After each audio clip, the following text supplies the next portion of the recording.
Let's head around the Inside Politics table, ask our great reporters to get you out ahead of some of the big political news just around the corner. Ashley Parker. So I'm going to be watching Republican donors sort of in a state of abject confusion about what to do next. And I think what happens is going to surprise you.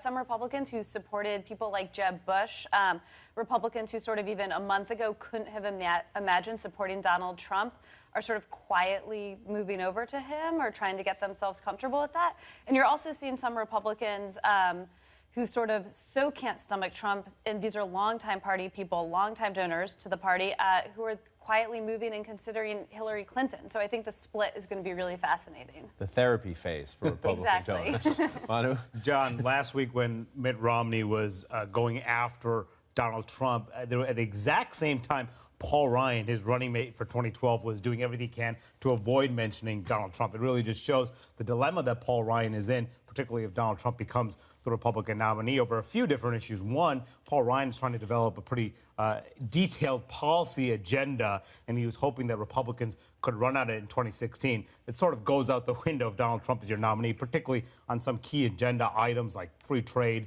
entitlement reform, welfare reform, things that don't necessarily align with Donald Trump's agenda. And additional Republicans that I talked to really are hoping that Paul Ryan could speak out more forcefully against Donald Trump. That's something that he has resisted doing. One reason why is because he's head of the convention, and if we have a brokered convention, he wants to remain neutral. I asked Paul Ryan last week, well, are you worried that history may judge you if you do not do more at this point to step up and try to stop Donald Trump? He said he said his role is limited, and he'll speak up only when he believes conservatism is being disfigured, in his words. Difficult box at the moment. Jeff? No doubt. Well, in 48 hours, voters in Michigan will be voting, and I was in Detroit on Saturday, and I think this headline speaks volumes. Unions holding off endorsements.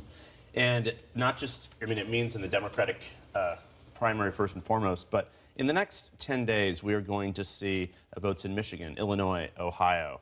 And the fact that Donald Trump's picture is right underneath this headline of unions raises an interesting question and a worry for Democrats.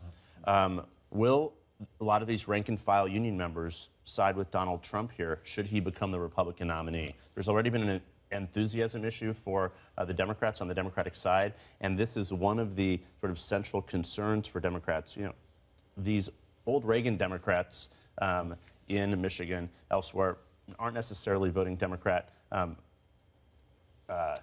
In 2008, they weren't necessarily big supporters and fans of Barack Obama, but Hillary Clinton needs them. She needs these workers. So the union endorsements, she was hoping to get them. She didn't get them. Watch that over the next 10 days or so.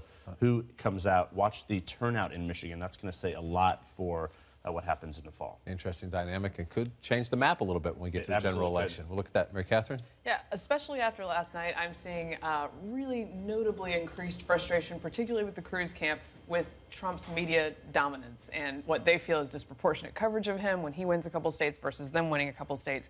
As much as there were problematic things about Rubio's approach attacking Trump or, say, Mitt Romney's unendorsement of Trump, and you could have issues with both of those and whether they were the right messenger or the right style, what they did was change the coverage. And I think the Cruz camp will be looking to see if they can break through and find some sort of creative way to figure out how to flip things up. Because Rubio did find a way, Mitt Romney found a way, and he'll be telling us about it.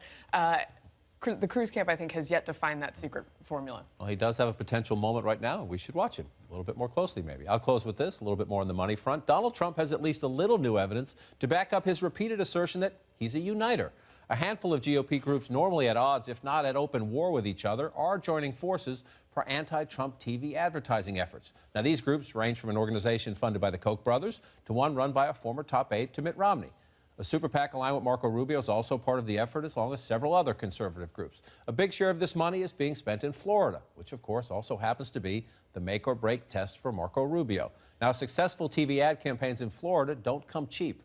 The state has 10 media markets. So watch this week. Florida's 9 days away. Watch over the next week to see if the anti-Trump spending increases or if it flatlines. It's the biggest immediate test of how much big Republican donors are willing to invest in an effort that even many of those who've put up money so far think might be too late.